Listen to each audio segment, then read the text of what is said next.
I have a confession. I like the Fast and the Furious franchise. Unapologetically, it makes me happy. And I love the sheer ridiculous, adrenaline-pumped absurdity of the whole series. I didn't used to like it. When the first film came out back in 2001, I didn't get the appeal. It was just Point Break with cars. I turned my nose up to it and just figured it was meant for an audience of gearheads. I enjoyed much better quality popcorn films that appealed to my nerd tastes, like Lord of the Rings and The Matrix and the X-Men movies. Not Matchbox Cars, the movie. Then the follow-up came in 2003. Too Fast, Too Furious was... it was bad.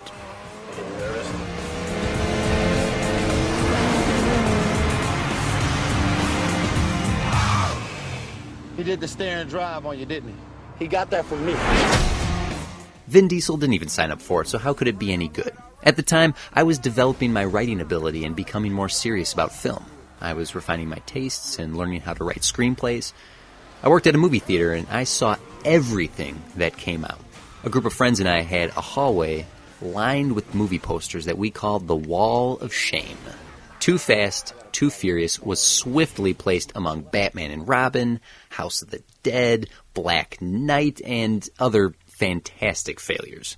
I obviously knew a bad movie and bad acting and bad plotting when I saw it. 2 years later, the third installment of the Fast and the Furious series premiered.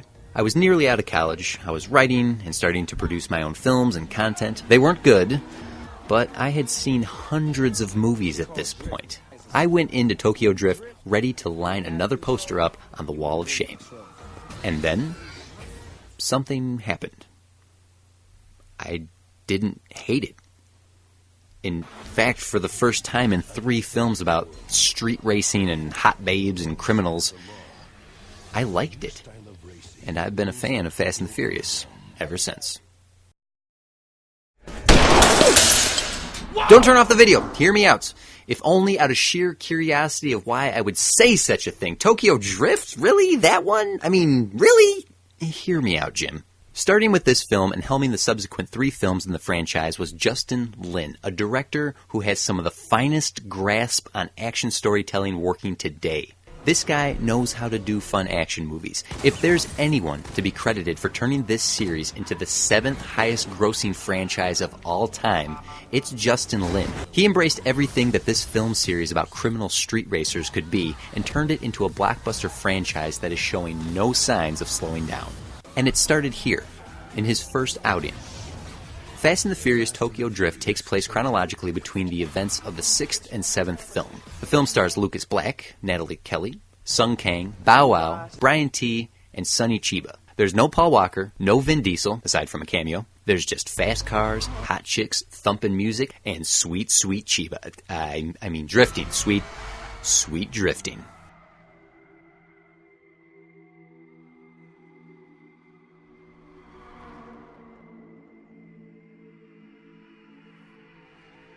It's easy to peg Tokyo Drift as the worst Fast and the Furious. People say it all the time. You're probably thinking it right now. By the end of this video, if you make it that far, you'll probably still think it. You want to watch a movie about this guy? Really? This guy?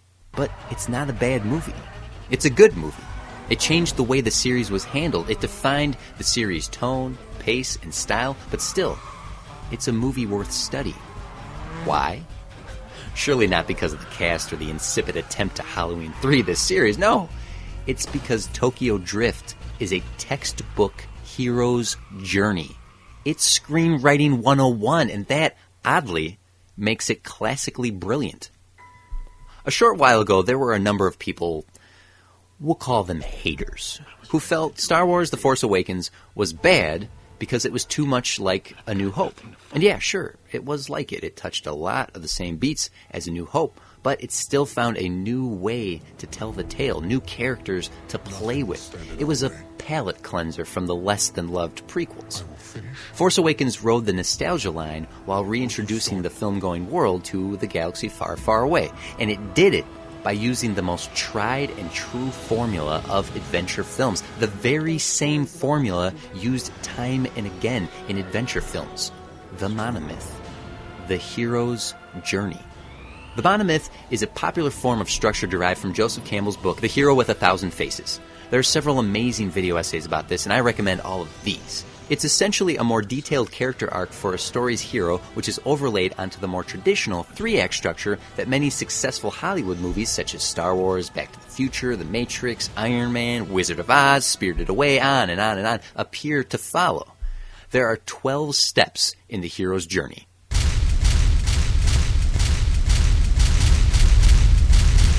Not every movie uses this formula, and not every movie that uses this formula uses it the exact same way, but adventure, fantasy, and sci-fi movies tend to stick pretty darn close to it. The story is universal. It's a plot we are all acutely familiar with, even if we never realized it. The hero is in their world, they leave home, they meet their mentor, face challenges, fail, succeed, and return a changed person. That's Marty McFly, Sarah Connor, Frodo Baggins, and all of these other films run parallel to Star Wars. And you know what else followed that structure? Fast and the Furious, Tokyo Drift. You want to complain that Force Awakens was too much like A New Hope? Surprise, everything's like A New Hope. Yeah, Tokyo Drift is Star Wars. The film is textbook, and I realized this sitting in the theater watching it unfold, and I loved it. Somehow I was enjoying a Fast and the Furious movie. It was the darndest thing, but I loved the simplicity of the tale, a tale I knew very well unfolding before me, but it was being played out in a realm I had never thought about setting it in, street racing. As the movie hit the beats, I was thrilled to see it nail the journey. People can hate on this movie all they want, but it's a great piece to study as a writer. When I hear people say, I want to write this thing, but it's already been done, I always say, well, you haven't told it yet. We all know the story of the Three Little Pigs, but I bet you and I tell it very differently.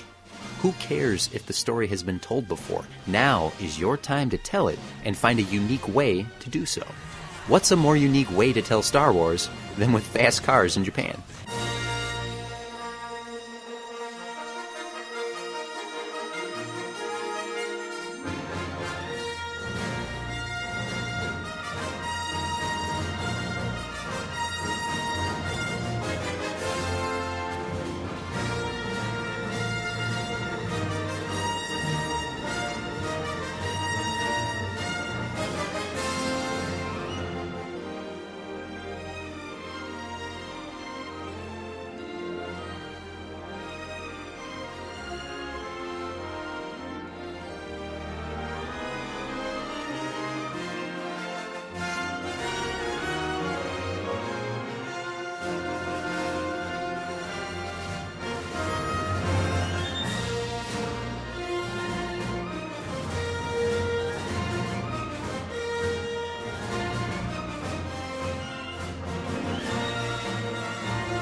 This is where the hero exists before the story begins, oblivious to the adventure to come. It's his safe place, his everyday life where we learn crucial details about the hero, his true nature, capabilities, and outlook on life. This anchors the hero as a human, just like you and me, and makes it easier for us to identify him and hence later empathize with his plight. In the deserts of Oro Valley, Arizona, 17-year-old high school student Sean Boswell is just an average guy. He likes his car, he has an eye for Cindy, one of the popular girls. He isn't cool, he's a loser kid. He's even a little cocky, and he presses his luck with Cindy's boyfriend, Clay. The hero's adventure begins when he receives a call to action, such as a direct threat to his safety, his family, his way of life, or the peace of the community in which he lives. Whatever the call is, and however it manifests itself, it ultimately disrupts the comfort of the hero's ordinary world and presents a challenge or quest that must be undertaken. Sean races against Clay to win the affections of Cindy. When Sean cuts through a structure and catches up to Clay, Clay, the great fella he is, hits Sean's car repeatedly until they reach a high-speed turn, which causes both of the cars to crash. Sean's car is totaled. Clay's wealthy family helps him escape punishment, but Sean is sent to live in Tokyo, Japan, in order to avoid juvie or even jail.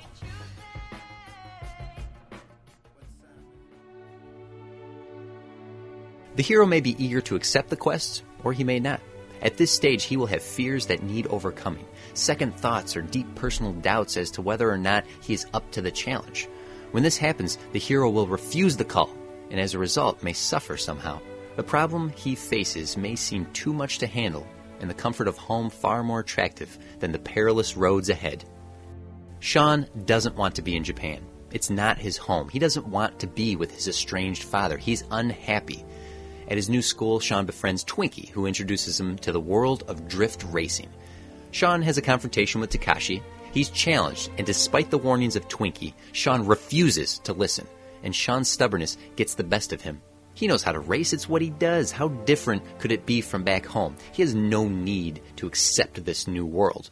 He'll treat it just like his old one. Though forbidden to drive, Sean decides to race against Takashi, who has ties to the Yakuza. He borrows a Nissan Silva from Hanlu and loses, totaling the car because of his refusal to heed Twinkie's warnings and his lack of knowledge of drifting. At this crucial turning point where the hero desperately needs guidance, he meets a mentor figure who gives him something he needs. He could be given an object of great importance, insight to the dilemma he faces, wise advice, practical training, or even self-confidence. Whatever the mentor provides the hero with, it serves to dispel his doubts and fears and gives him strength and courage to begin his quest. To repay his debt for the car he destroyed, Sean must work for Han. Slowly, Han becomes friends with Sean and teaches the young racer how to drift. He also loans him another car for future races. Han explains that he is helping him because Sean was the only person willing to stand up to Takashi. The hero is now ready to act upon his call to adventure and truly begin his quest, whether it be physical, spiritual, or emotional. He may go willingly or he may be pushed, but either way, he finally crosses the threshold between the world he is familiar with and that which he is not. However the threshold presents itself, this action signifies the hero's commitment to his journey and whatever it may have in store for him. Sean moves in with Han and begins his training as a street racer, which of course means it's time for a montage.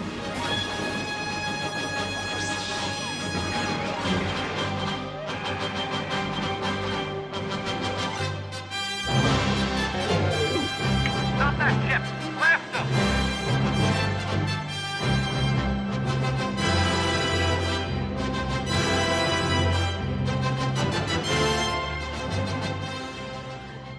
Now finally out of his comfort zone, the hero is confronted with ever more difficult series of challenges that test him in a variety of ways. Obstacles are thrown across his path, whether they be physical hurdles or people bent on thwarting his progress. The hero must overcome each challenge he is presented with on the journey towards his ultimate goal. The hero needs to find out who can be trusted and who can't. He may earn allies or meet enemies who will, each in their own way, help prepare him for the greater ordeals yet to come. This is the stage where his skills or powers are tested, and every obstacle that he faces helps us gain a deeper insight into his character and ultimately identify with him even more. Sean begins to master drifting, gaining some repute after defeating DK's right-hand man, Morimoto. Sean soon asks Neela out on a date and learns that after her mother died, she moved in with Takashi's grandmother, resulting in her hooking up with him. Takashi beats up Sean the next day, telling him to stay away from Neela. Neela subsequently leaves Takashi and moves in with Sean and Han. Worth reminding that these are high school students. Things sure are different in Japan.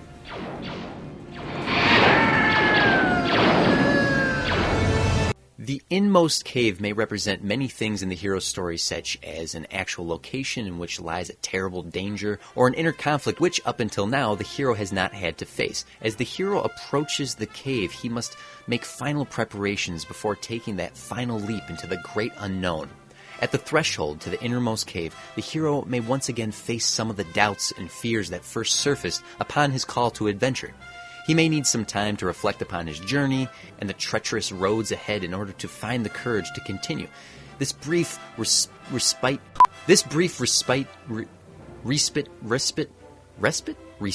What is it?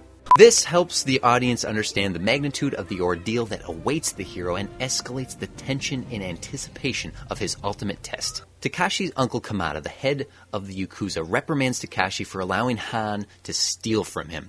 This isn't just about street racing, this is about the dangerous gang leader and his territory and pride. Takashi and Morimoto confront Han, Sean, and Neela about the thefts.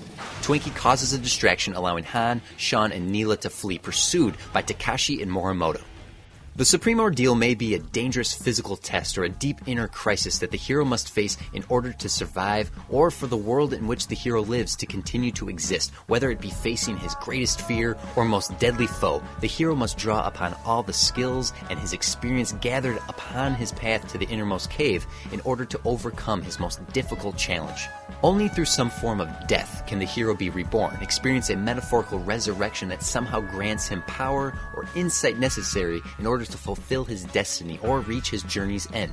This is the high point of the hero's story, and where everything he holds dear is put on the line. If he fails, he will either die, or life as he knows it will never be the same again. During the chase, Morimoto is killed in a crash, leaving Takashi to pursue Han, Sean, and Neela on his own. Han allows Sean to overtake him in order to hold Takashi off, but the chase ends when Sean and Neela crash.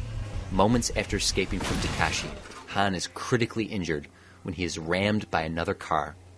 Han's car explodes, killing him just seconds before Sean has a chance to save him.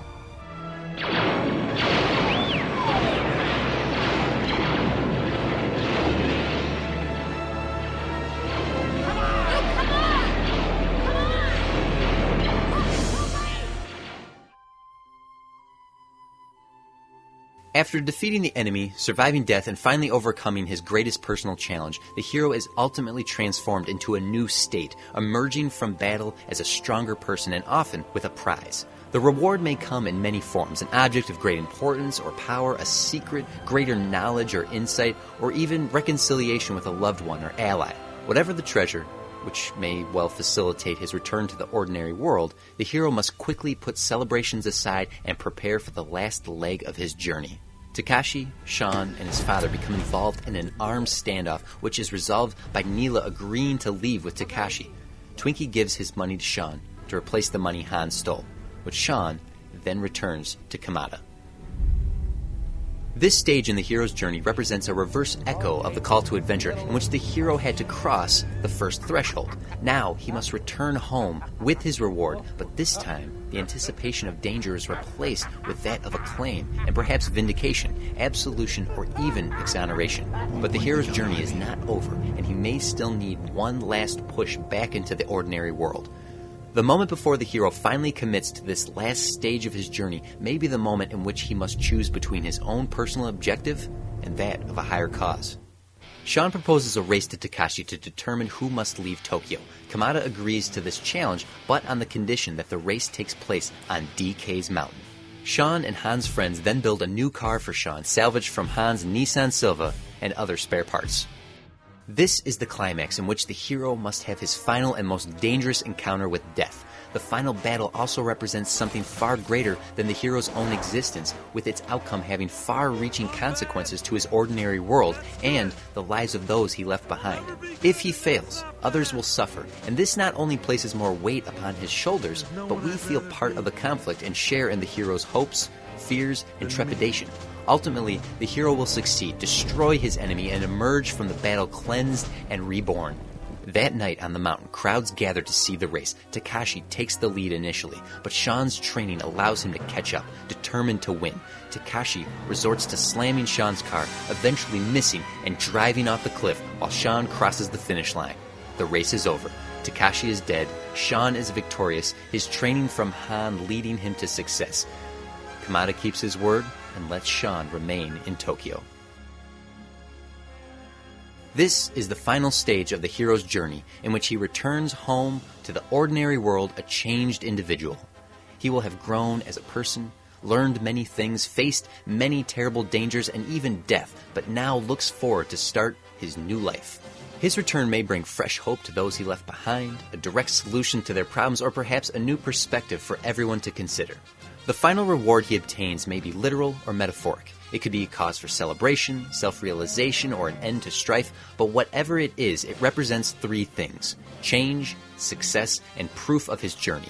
The return home also signals the need for resolution for the story's other key players.